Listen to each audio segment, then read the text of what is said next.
Hello everyone, this is Suresh Ramani here.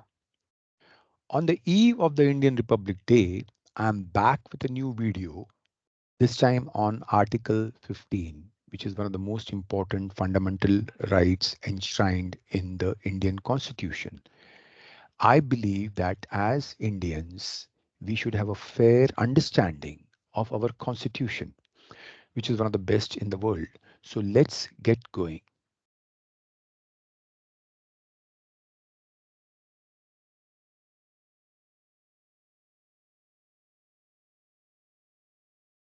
Article 15 is a fundamental right that prohibits discrimination on the grounds of religion, race, caste, sex, or place of birth. It also allows the state to make special provisions for the advancement of certain groups of citizens. The purpose of this video is to explain Article 15 of the Indian Constitution in a simple language and to help the common man understand what it means for them and their rights. The scope of this presentation is limited to the main features and implications of Article 15 and does not cover the legal or historical aspects of it in detail. Article 15 is one of the fundamental rights that every citizen of India enjoys. It is about preventing discrimination on grounds of religion, race, caste, sex, or place of birth.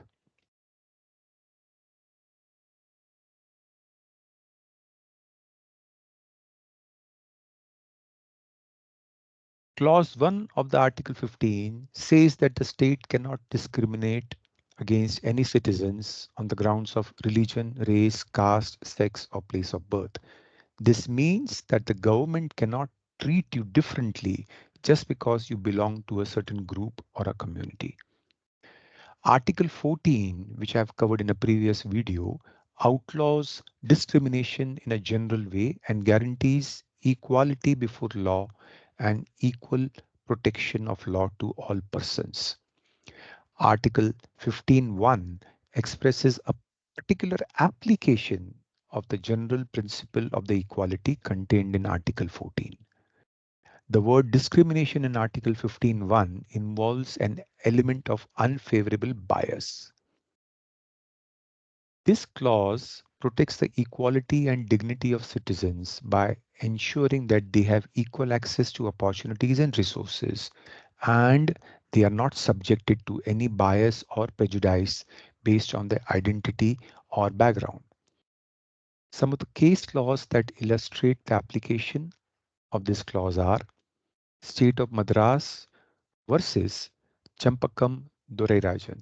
In this case, Supreme Court struck down a government order that fixed communal quotas for admission to medical colleges as it violated 15.1. The court held that state cannot make any distinction between citizens on the basis of religion, race, caste, or any of them. Anuj Garg versus Hotel Association of India. In this case, the Supreme Court struck down a law that prohibited women from working as bartenders as it violated 15.1. The court held that state cannot impose any restrictions on the employment of women based on their sex as it amounts to discrimination and stereotyping.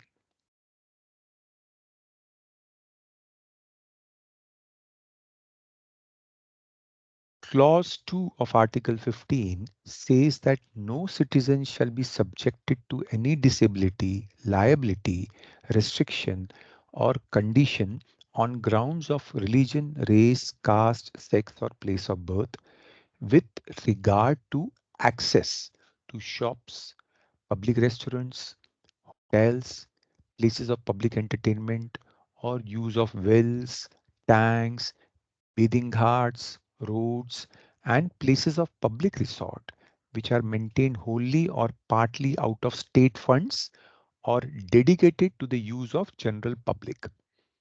This means that you cannot be denied or restricted from using any public place or facility just because you belong to a certain group or a community. This clause ensures that the freedom and mobility of citizens by allowing them to enjoy the benefits and services of the public places and facilities and by preventing any discrimination or segregation based on their identity or background. Some of the case laws that illustrate the application are Air India versus Nargesh Mirza. In this case, the Supreme Court declared a regulation that terminated the services of air hostess on grounds of pregnancy, marriage, or age as unconstitutional as it violated 15.2. The court held that the regulation amounted to an unreasonable and arbitrary restriction on the employment of women, and it discriminated against them on the basis of sex and marital status. Sayyidina Tahir Saifuddin Sahib versus State of Bombay. In this case, the Supreme Court upheld the validity of a law that abolished the practice of excommunication among the Dawoodi Bohra community. The court held that the law was enacted to protect the fundamental rights of the members of the community who were subjected to various disabilities and restrictions by the religious head, and that it did not interfere with the freedom of religion.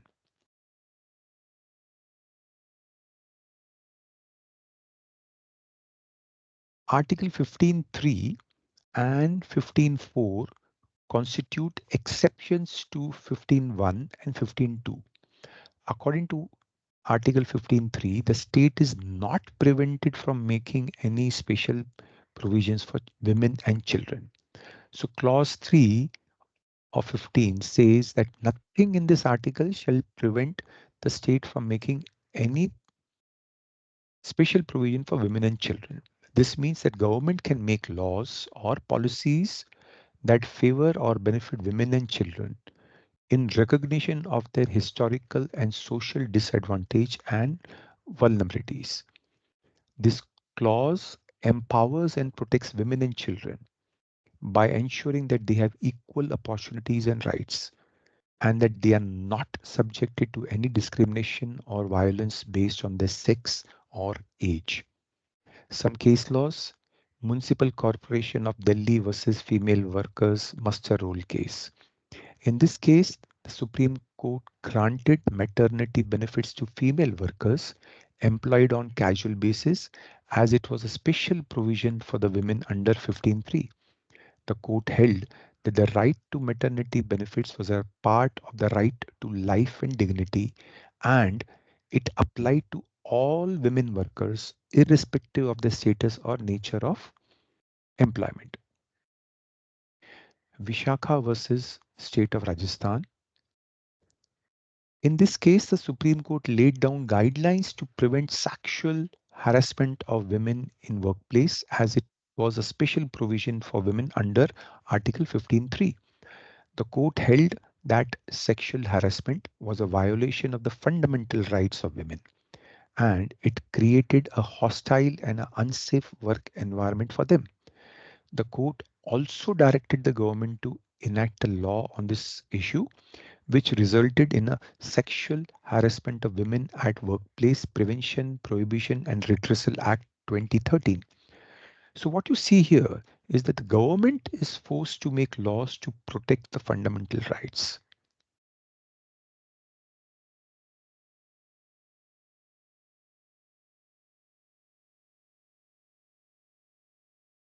Clause 4 of the Article 15 says that nothing in this article or in Clause 2 of 29 shall prevent the state from making any special provision for advancement of any socially and educationally backward classes of citizens or for scheduled castes and scheduled tribes. This means that the government can make laws or policies that favor or benefit the disadvantaged groups in order to promote their social and educational upliftment and representation.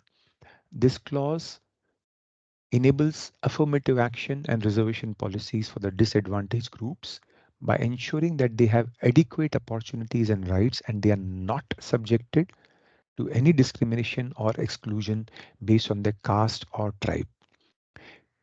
15.1 would have come in the way of making special provision for the backward section. Case laws, M.R. Balaji versus State of Mysore.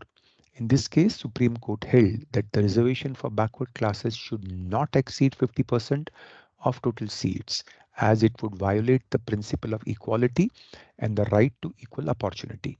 The court also held that the caste alone cannot be the basis of determining backwardness, and that other factors such as poverty, occupation, and education should also be considered. Indra Sawhney versus Union of India. In this case, Supreme Court upheld the Mandal Commission recommendation of 20% reservation for other backward classes in central government services, as it was a special provision for advancement of backward classes under 15.4. The court also held that the reservation should not affect the efficiency of administration and that creamy layer, which is the affluent and the advanced section of backward classes, should be excluded from the reservation.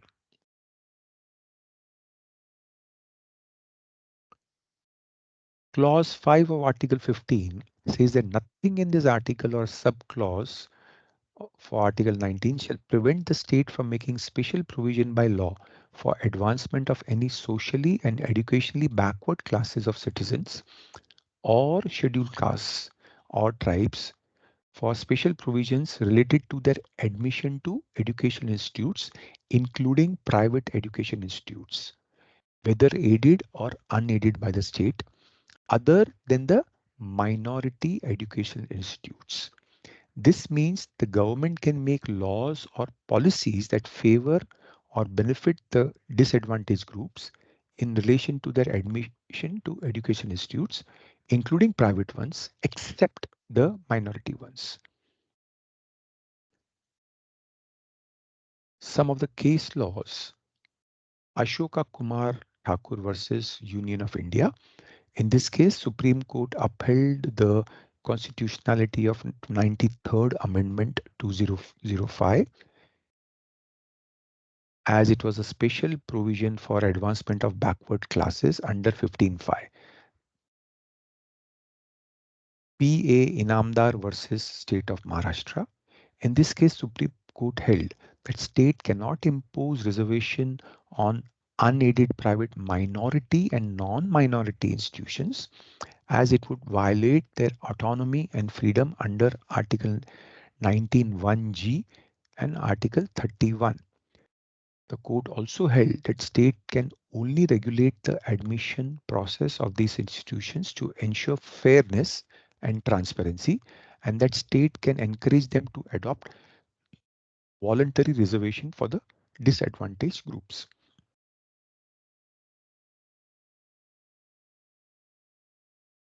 Having seen the act, let's explore some of the challenges and criticisms.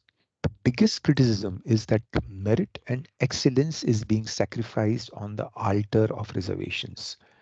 Imagine a situation where a general category student with 92% is not able to get a seat in medical college, while another student with 45% gets in.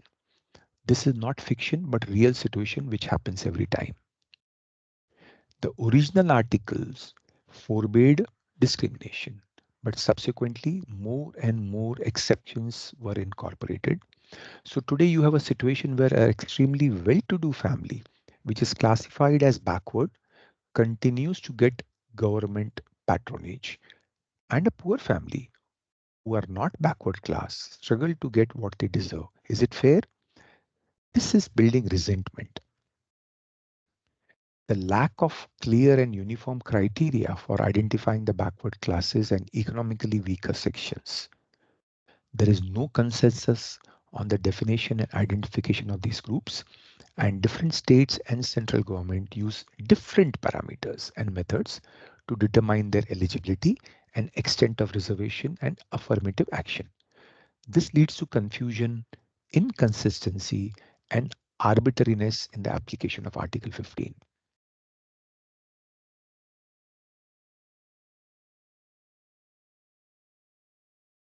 The possibility of creating further divisions and conflicts among different groups of citizens on the basis of caste, religion, economic status. Some critics argue that Article 15, by providing special provisions for certain groups, creates a sense of discrimination and resentment among other groups who may feel excluded or neglected by the state. This may lead to politicalization and mobilization of caste, religion, economic identities, and result in social unrest and violence. The potential violation of the right to equality and right to freedom of trade and profession of private institutions and individuals who are affected by the reservation and affirmative action policies. Some critics argue that Article 15, by imposing reservation and affirmative action on private sector of education, infringes upon the autonomy and freedom of private institutions and individuals who may have their own criteria and preferences for admission or employment. This may also affect the quality and merit of the education institutions and services and hamper the growth and development of private sector. The question of whether reservations and affirmative action are effective and efficient means of achieving social justice and empowerment of the disadvantaged groups.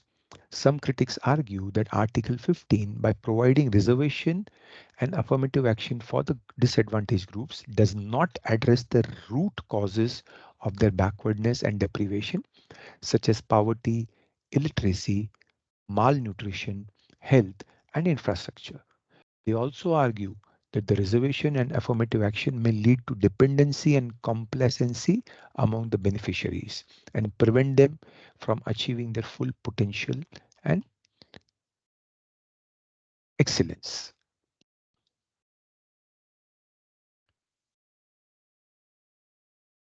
The data is clear that maximum dropouts in education happen in the primary school. So let the incentives be given at primary school and to an extent in the secondary schools. But the professional courses should be left out of any kind of reservations. And subsequently, the economically backwards can be assisted by direct cash transfers, for which India already has a great Aadhaar based platform. Using the cash, backwards can buy their services at market rate. They can use it to enroll in coaching classes, for example, and then they can, on merit, join advanced education. The key is that excellence and merit should not be sacrificed. The need for periodic review of the reservation and affirmative action policies based on changing realities and the needs of the society. The reservation and affirmative action policies should not be static or rigid, but should be flexible and dynamic and should reflect the current situation and aspirations of various groups and individuals. The criteria and indicators of backwardness and economic weakness should be updated and revised regularly, and the extent and duration of the reservation and affirmative action should be determined rationally and reasonably with due regard to the principle of equality and the right to equal opportunity.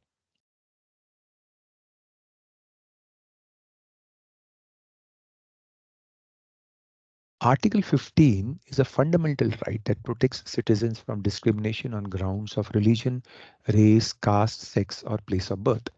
It also empowers the state to make special provisions for advancement of certain groups who are socially and educationally backward and economically weaker. A common man in India can take help of Article 15 to challenge the government if he or she believes that the government has violated this right by discriminating against him or her, or by denying him or her the access to public places and facilities, or by making arbitrary and unreasonable reservation or affirmative action policies. To challenge the government, a common man can file a writ petition in the High Court under Article 226 of Constitution or in the Supreme Court under Article 32 of the Constitution, seeking enforcement of the fundamental right under Article 15. The court can issue appropriate orders or directions to the government to remedy the violation or strike down any law or policy that is inconsistent with Article 15. Alternatively, a common man can also file a public interest litigation in the court on behalf of himself or herself or any other person or group of persons who are affected by the violation of the Article 15.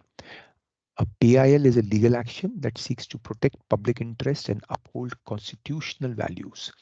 The court can entertain a PIL if it is satisfied that the petitioner has genuine concern, is not motivated by any personal gain or malice.